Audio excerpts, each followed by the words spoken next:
Hello, and welcome to Rethinking Our History, where we seek to shed a light on events that have been forgotten and covered up, and to make us all question how much do we really know about our history?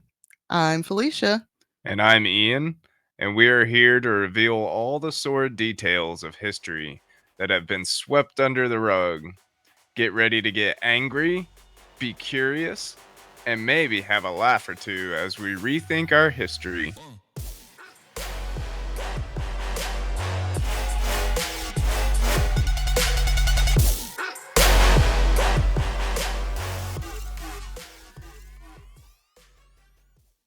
Hello, friends. Hey guys. Thanks for joining us for another lesson, number 82. We are back with another missing persons case for you this week. Unfortunately, that is not all that this episode is about. In British Columbia, between Prince George and Prince Rupert, there is a 719-kilometer or 447-mile stretch of Highway 16 that has been named the Highway of Tears. Oh, that sucks. Yeah, it's not great. Since 1969, over 80 people, many of them indigenous women, have went missing or been murdered on this stretch of road. This area has been the focus of the missing and murdered indigenous women movement since the beginning. It has been a area of focus, not only the area of focus. Right. There are many factors that have led to so much violence on this road.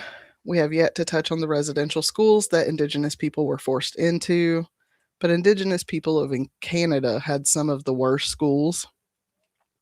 This has led to generational trauma that has caused poverty, substance addiction, and domestic violence. Another factor is the remoteness of this area. This fucking place is remote. Isn't that like all of Canada? It's like all of Alaska. I think Canada's a little more populous. Maybe. I could be. Y'all don't come at me. I don't know shit about Canada, honestly. I honestly know more about Mexico than Canada. Sorry. Canada, we love you. We do love you. We know that your border patrol is fair but stern. Yeah. We know that. With poverty as high as it is, cars are not an easy thing for everyone to get out here, and hitchhiking is sometimes the only way people have to travel long distances. Add to that this area did not have cell phone service until December of 2024. Wow. Less than 2 years ago. It's crazy. This area was a haven for criminals. So, no straight talk? Nope. Jeez. At least not until 2024. That's crazy. None. You were lucky if you had a landline. Right. So there are numerous cases along this stretch of highway, both murder cases and disappearances. This week, we are going to look at 3 cases that have still not been solved. I used to want to live in that area. Uh-huh. Well, go to school anyways. I actually, when I was about, I want to say right around the time Mama was sick. That's close to Vancouver, isn't it? Prince George. Honestly, I don't know. You would have to look at a map. It's on the west coast. Because there's the Providences and I don't know. I don't know. I know Vancouver, Washington is on the west coast. I'm looking at her. Okay. I always wanted to live in Alaska, out in the bush. Yeah. And now that I'm old and my bones hurt, I can't. Yeah. But I always thought it'd be cool to get just snowed in for 6 months, just eat off of the land. Fly into your fly in, come on. Land. Maybe that's what we'll do when you retire. Go live in Alaska. Us a cabin in Alaska. Do some gold mining. You can do some gold mining. I'm gonna go fishing. Am I still good on your screen?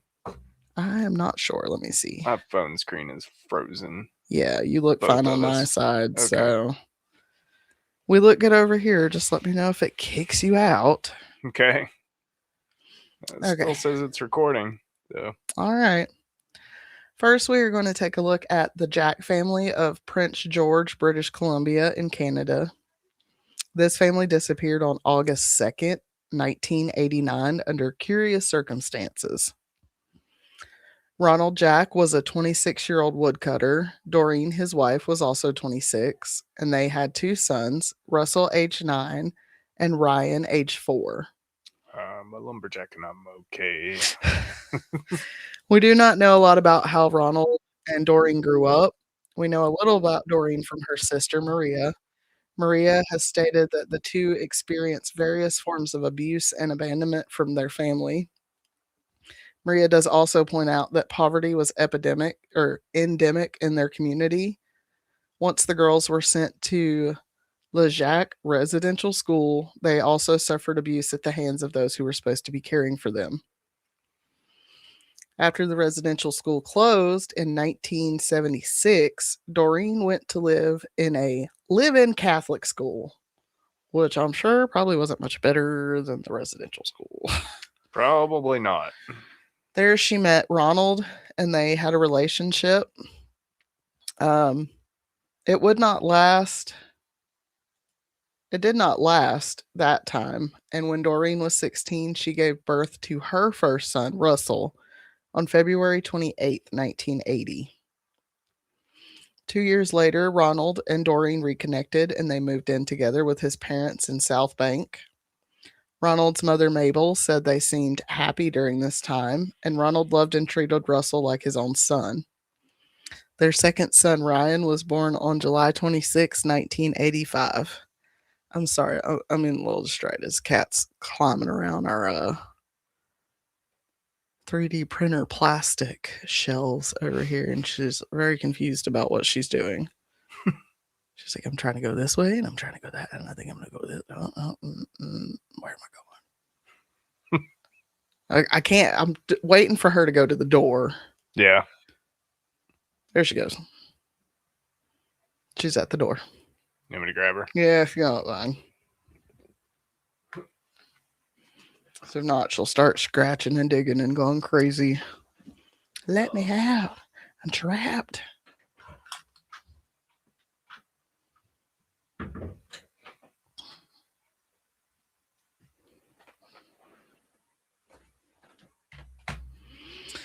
All right. Sadly, by the end of the 80s, things had taken a hard turn for the family. Ronald had lost his job at the sawmill, forcing the family to take welfare and move to Prince George in hopes of better employment. It seemed this turn of bad luck had a bad effect on Ronald. Maria has stated she witnessed Ronald hit Doreen on multiple occasions, which led Doreen to begin to drink a lot. It also seems the couple was doing whatever they had to get by. Doreen would still cough medicine for the kids, and Ronald told his mother that he owed someone money, though he did not tell her who it was or how much he owed. A year or so after the family moved, on August 1st, 1989, Ronald headed to the First Leader pub about 4 blocks away from the house they were renting.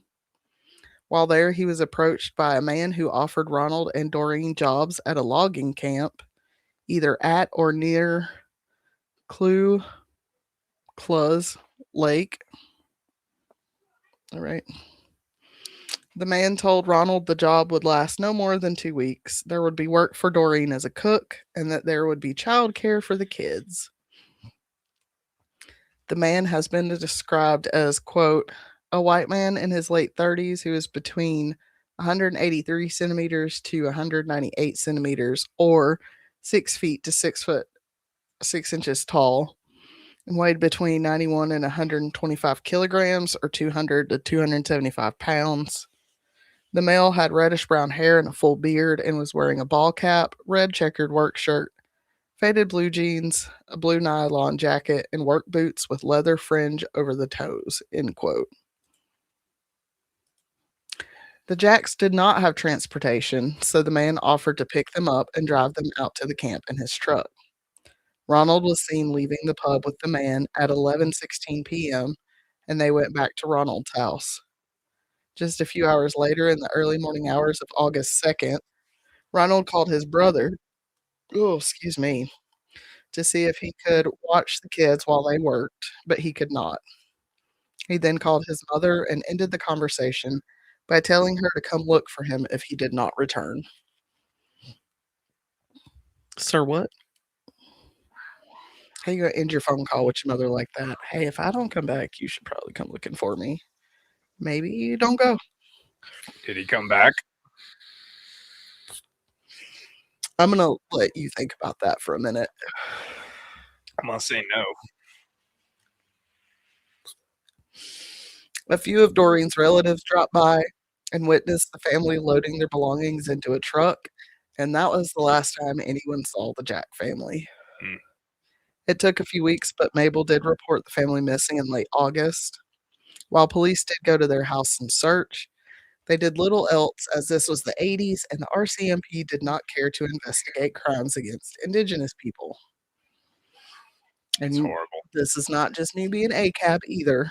The RCMP has a lengthy record of ignoring or mishandling cases of indigenous people. Take Willie Picton, for example, Yeah. ran rampant for years, and the RCMP did nothing to stop him until he had Yeah. killed at least 49 women. It's crazy. 49. Ground him up and mixed him up with pork and sold it to people. Jesus. So that's fine. This case was no different. On September 7th, 1989, the RCMP station in Prince George reported the family had been found and the investigation was closed. And they didn't even find him. Nope. What the hell? The next year, however, Crime Stoppers produced a televised reenactment of their disappearance. In 1992, it was announced that the Prince George Native Friendship Center and Mabel Jack were fundraising to raise enough money to increase the reward and to get more publicity for the case. Crime Stoppers also offered $2,000 for, quote, information or arrest leading to the whereabouts of the Jack family, end quote. The RCMP stationed in Vanderhoof, British Columbia, received a call in the morning of Sunday, January 28th, 1996, from an anonymous caller. The call was traced back to a house near Stony Creek. The caller claimed the Jack family was buried at the south end of an unidentified ranch. The police first issued a Providence wide appeal for the caller to call again, and when that didn't work, they released an audio tape of the call to see if anyone could identify the voice. This call was further investigated, and it was found that a party was being held at the house, but investigators were not able to track down the people involved.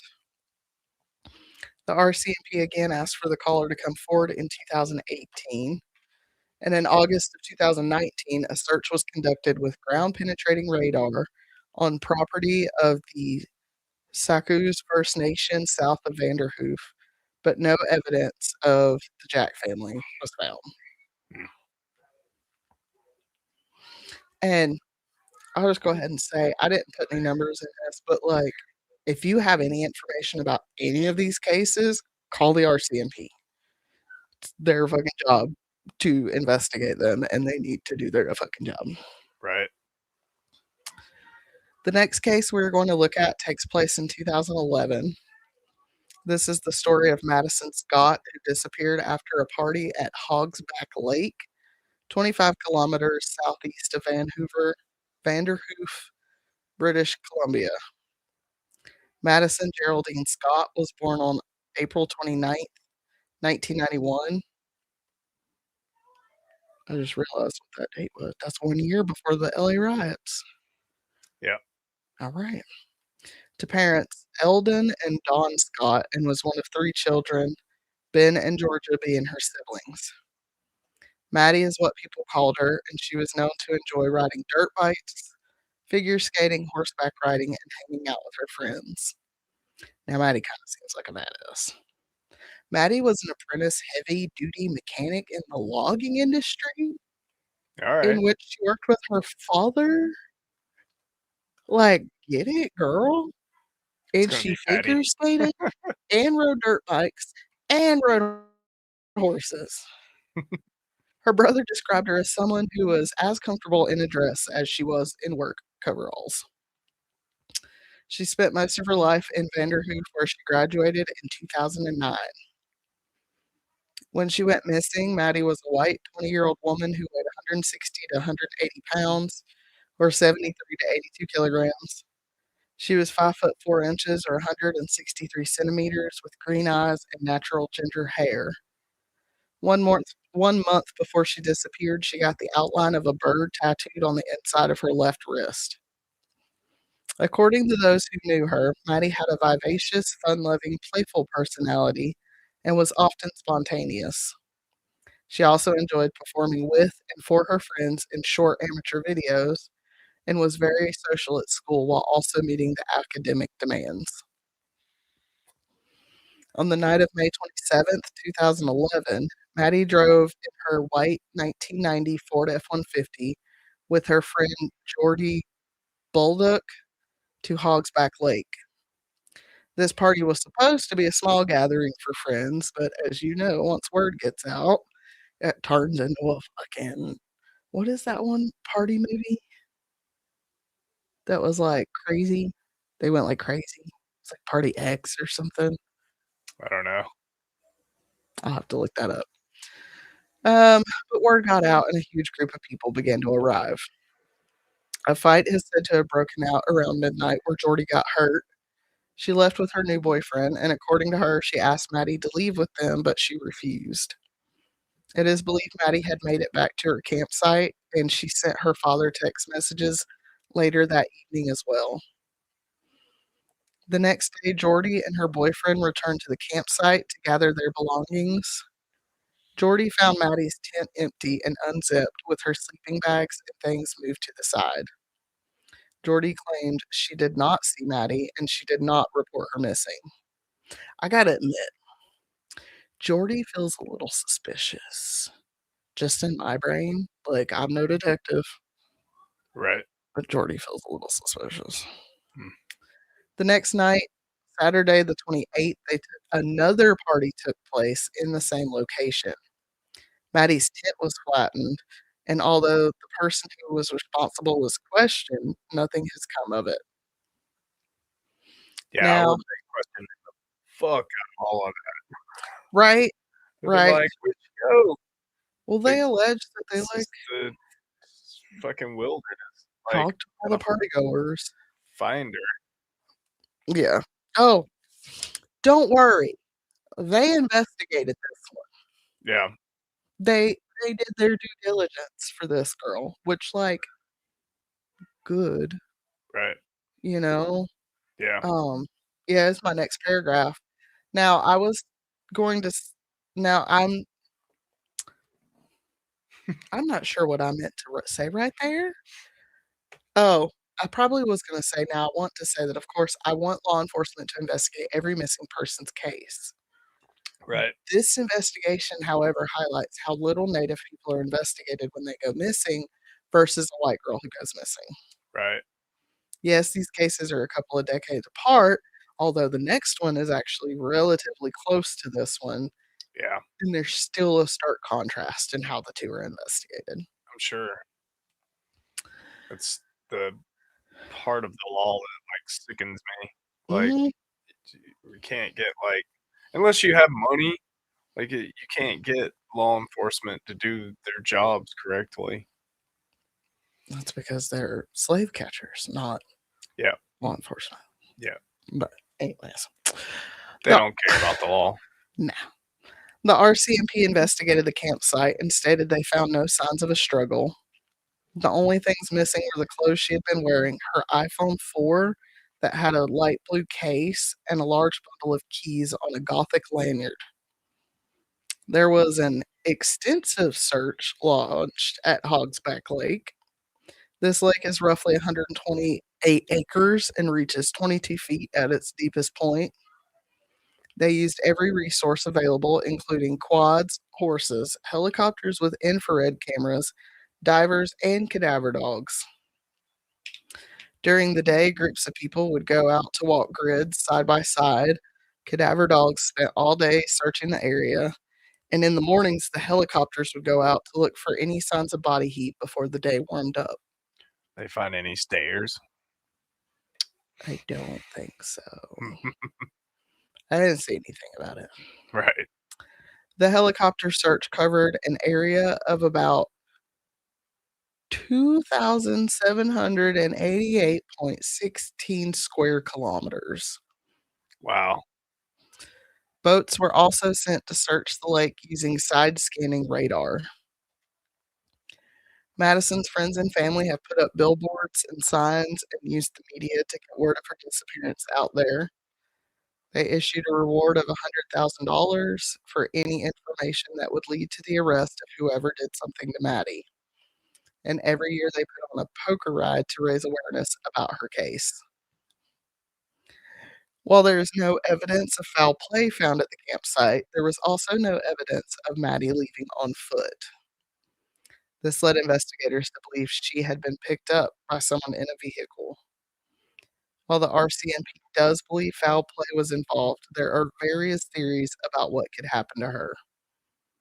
Her friend Jordy reported that a group of people she did not know showed up later in the night, but people say they interviewed everyone that was at the party and but police say they interviewed everyone that was at the party and they do not believe any of them were involved. Hmm.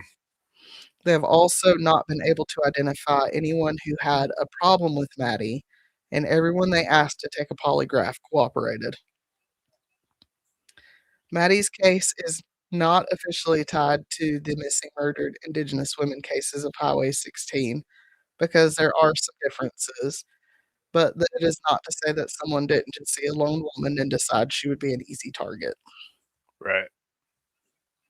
Another theory involves 28-year-old single dad Fib Fibbon Bjornsson.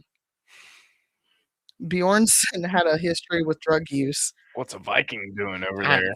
telling you what. Well, I'm no, they so I'll have to do the history on how Vikings actually came down the coast of North America before anybody else did. Yeah. Um, let's see. Bjornsson had a history with drug use, and the two had been known to hang out socially. However, after investigating, police and Maddie's family do not believe he has any ties to her case. Then he was murdered in 2012, so that literally turned into a dead end. Mm. Sadly, we do know for sure that Maddie was murdered in May of 2023, just 3 years ago. Maddie's remains were found on a property several kilometers from the lake. They were identified as hers, and 2 days later, a vigil was held in her memory that was attended by 2,000 people. In this next case, one thing I noticed right off the bat while looking at the research is that this girl doesn't have a Wikipedia page. Hmm. So the first two cases, I went straight off of Wikipedia. Yeah. Of course, I looked at other sources, but it's literally like Wikipedia compiles all the other sources in one place, Right. usually. Yeah. Um, and I know that not everybody likes Wikipedia, but it's one of the few sites that's not owned by the ruling class. Yeah. So I got faith in it. Yeah. At minimum, it's a good starting point for research. Sure. So the fact that she doesn't have one again feels like a point of contrast between cases of missing white women and cases of missing Native women. Yeah. This case is about 16-year-old Emily Rose McLean, whose body was found by a passerby on April 10th, 2010. And I apologize so hard to this Native community. I'm a butcher the hell out of this shit. Yeah. She was a member of the Get Max Mock I Niska Nation Nice. and had just joined the traditional dance group. She was said to have a bright personality and quick wit and was hoping to attend culinary school and open her own restaurant someday. Hmm.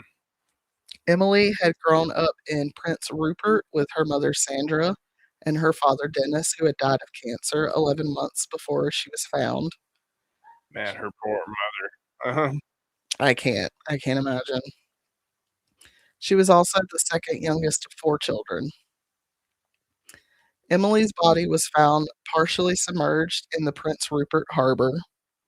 Her autopsy showed that she did die of drowning, though it doesn't seem like it was labeled as murder. Like, so there's a cause of death and then a manner of death. Cause of death is like, okay, what caused this person to stop breathing, Right. i.e., the drowning? Manner of death, was it an accident? Was it a homicide? Was it a suicide? Or do we just not know? Yeah. And I'm guessing if the police haven't ruled this a homicide, it's probably not ruled as the manner of death probably isn't murder. It's probably undetermined. Yeah. Um, the police have not ruled this a homicide, but they say they have not ruled out the foul play. That may have something to do with her blood alcohol level, which the autopsy states was twice the legal limit, which is 0.08 as it is here in the US. Now, this could be a clue or evidence about what happened to Emily, but again, we see racism take hold when what they would rather assume a 16-year-old gave herself alcohol poisoning because she is native than someone else. Right. It has been reported that Emily was with a group of people the night she died, and not all of the people in the group were trustworthy. Some people who were interviewed and did not want to be named said that Emily had also started to run with a bad crowd in the months since her dad had died. But school officials state they had no concerns about Emily in school and that she was not one to cause problems. Mm. And these are just a few of the cases that haunt Highway 16, also known as the Highway of Tears. Um, you can go to the links in the show notes, and there's a list of many more, Anymore. many more. Um, this is actually one missing persons episode where I'm going to ask you what you think, but mainly about the disparity between the efforts of law enforcement puts into different cases, which you've kind of already answered a little bit. Yeah.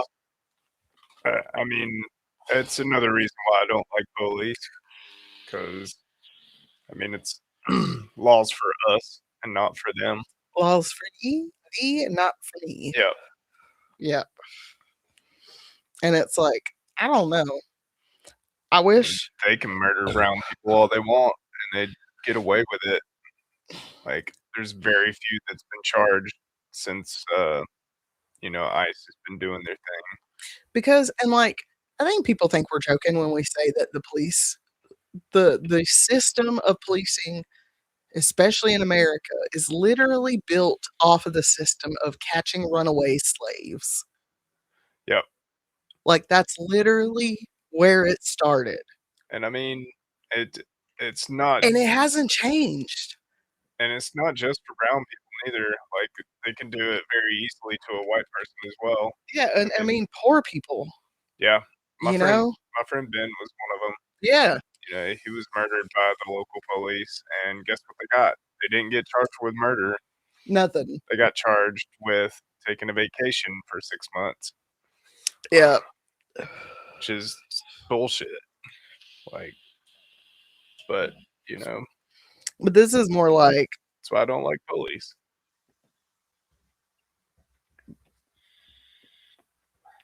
this isn't more like, yeah, like the cops hurt people, but I'm talking more about like cops not investigating cases because Yeah, somebody's brown, yeah. you know? Oh, yeah, it happens 100%. Like, probably And the RCMP has been the 99.7% worst. if you're brown, they're not gonna care whatsoever. Like, to put it into context, the RCMP is right up there with the LAPD. Yeah, that's kinda how I envision it too. Yeah. And like, It's probably worse than the I don't LAPD. know if that's because they're corrupt or because they literally are just a bunch of Dudley Do-Rights running around up there. Yeah, I don't know. and it makes me wonder what percentage of them are white. Probably quite a bit. Probably quite a bit, So then unfortunately. it also brings up the question of, like, you know, how much of it is white supremacy, Yeah. but It's icky, icky stuff, guys. yep, Oh, yeah, and I know we're rambling, you guys have probably already cut this off. I meant to actually talk about this at the beginning of the episode. Gary and Amanda still doesn't have power. It's been almost 2 weeks. They have no power, they have no gas, they have no water. yep, but the data centers are running. That's crazy. Just let that sink in, folks. Yeah. All right. Well, friends, we hope you found this episode interesting. It's ghettos. They're creating ghettos like in Nazi Germany. Mhm. All right, guys. We hope you found this episode interesting. We hope you guys have a good week, and we will see you guys later. Be kind to each other. Love you. Bye. Love you guys. Bye.